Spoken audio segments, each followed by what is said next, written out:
ആശാവർക്കർമാർക്ക് കേന്ദ്ര സർക്കാർ അർഹമായ ആനുകൂല്യങ്ങൾ നൽകുന്നില്ലെന്ന് CPM MP വി ശിവദാസൻ.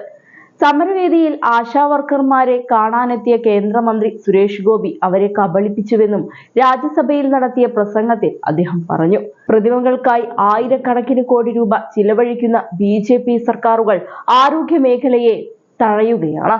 നിറം മാറ്റത്തിന്റെ പേരിൽ 637 കോടി രൂപ തടയുന്ന കൊടും ക്രൂരതയാണ് കേരളത്തോട് BJP സർക്കാർ കാണിക്കുന്നതെന്നും ആരോഗ്യ മേഖല സംബന്ധിച്ച ബജറ്റ് ചർച്ചയിൽ പങ്കെടുത്തുകൊണ്ട് അദ്ദേഹം എടുത്തു പറഞ്ഞു. ആരോഗ്യം ജനങ്ങളുടെ സാർവത്രിക അവകാശമാണ്.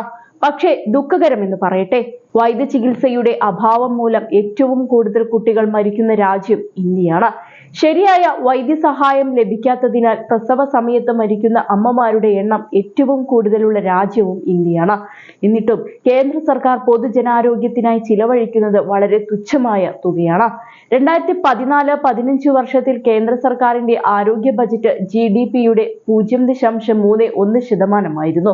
2025-26 വർഷത്തിൽ ഇത് 0.27% മാത്രമാണ്. ബജറ്റിൽ വകയിരുത്തിയ തുകയുടെ 18.68% ചിലവഴിച്ചിട്ടില്ല. സംസ്ഥാനങ്ങൾക്ക് നൽകാനുള്ള പണം നൽകാൻ തയ്യാറുമല്ലെന്നും അദ്ദേഹം ചൂണ്ടിക്കാട്ടി.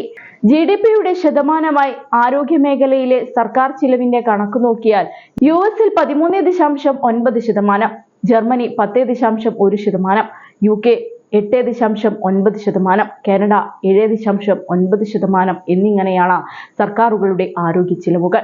എന്നാൽ ഇന്ത്യയിൽ കേന്ദ്ര സർക്കാർ ചിലവഴിക്കുന്നത് 0.27% മാത്രമാണ്. കേന്ദ്ര സംസ്ഥാന സർക്കാരുകളുടെ സംയുക്ത ചിലവ് പരിഗണിക്കുകയാണെങ്കിൽ പോലും അത് GDP-യുടെ 1.2% മാത്രമാണ്. പ്രതിമകൾക്കായി ആയിരക്കണക്കിന് കോടി രൂപയാണ് BJP സർക്കാർ ചിലവഴിച്ചത്. പക്ഷേ ആശുപത്രികൾക്കായി പണം ചിലവഴിക്കാൻ അവർ തയ്യാറല്ല. ആരോഗ്യ മേഖലയിൽ ഇന്ത്യയിലെ ഏറ്റവും പുരോഗമിച്ച സംസ്ഥാനമാണ് കേരളം. കേരള സമൂഹത്തിന്റെ വികസനം വികസിത രാജ്യങ്ങൾക്ക് തുല്യമാണ്. പക്ഷേ ഈ മികച്ച നേട്ടത്തിന് കേരളത്തിലെ ജനങ്ങളെ ശിക്ഷിക്കാനാണ് കേന്ദ്ര സർക്കാർ ശ്രമിക്കുന്നത്. കേന്ദ്ര സർക്കാരിൽ നിന്ന് ഫണ്ട് ലഭിക്കാൻ ഒരു പിന്നോക്ക സംസ്ഥാനമാവാനാണ് ഒരു കേന്ദ്രമന്ത്രി പറഞ്ഞത്. അർഹമായ ഫണ്ട് ലഭിക്കുന്നതിന് നിരവധി യുക്തിരഹിതമായ നിബന്ധനകളാണ് കേന്ദ്ര സർക്കാർ അടിച്ചേൽപ്പിക്കുന്നത്. കൂടുതൽ ഡോക്ടർമാരെ നിയമിക്കാനോ മെച്ചപ്പെട്ട ചികിത്സ ഒരുക്കാനോ മരുന്നിനോ അടിസ്ഥാന സൗകര്യങ്ങൾ ഒരുക്കാനോ അല്ല കേന്ദ്രം ആവശ്യപ്പെടുന്നത്. നമ്മുടെ പ്രാഥമികാരോഗ്യ കേന്ദ്രങ്ങളുടെ പേര് മാറ്റണം എന്നാണ് ആവശ്യമെന്നും CPM MP കൂട്ടിച്ചേർക്കുന്നുണ്ട്. മലയാളികളുടെ പ്രാഥമികാരോഗ്യ കേന്ദ്ര സർക്കാരിന്റെ ആയുഷ്മാൻ ആരോഗ്യ മന്ദിർ ആക്കണം. പരിചിതമല്ലാത്ത മറ്റൊരു ഭാഷയിലുള്ള പേരുള്ള ബോർഡ് സ്ഥാപിക്കാൻ ആവശ്യപ്പെട്ടു. കേന്ദ്ര സർക്കാർ നമ്മുടെ ഭാഷയെയും സംസ്കാരത്തെയുമാണ് ആക്രമിക്കുന്നത്. അവർക്ക് നിറം മാറ്റേണ്ടതുണ്ട്, ബോർഡും ഭാഷയും മാറ്റേണ്ടതുണ്ട്.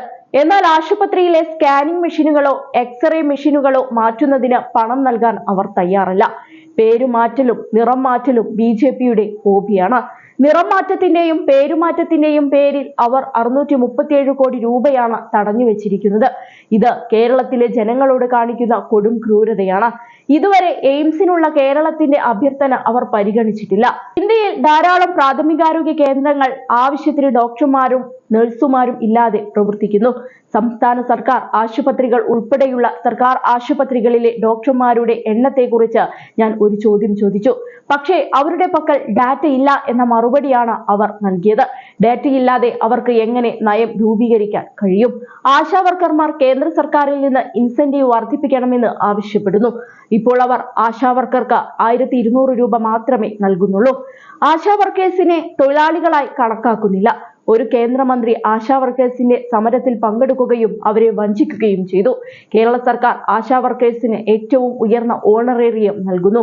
എന്നാൽ കേരളത്തിലെ ചില കോൺഗ്രസ് നേതാക്കൾക്ക് സത്യം പറയാൻ ധൈര്യമില്ല. ചില കോൺഗ്രസ് നേതാക്കൾ BJP-ക്ക് വേണ്ടി പ്രവർത്തിക്കുന്നുണ്ടെന്നും പ്രമുഖ കോൺഗ്രസ് നേതാക്കളിൽ ഒരാൾ പറഞ്ഞു. കേരളത്തിൽ ഇത് വളരെ ശരിയാണ്.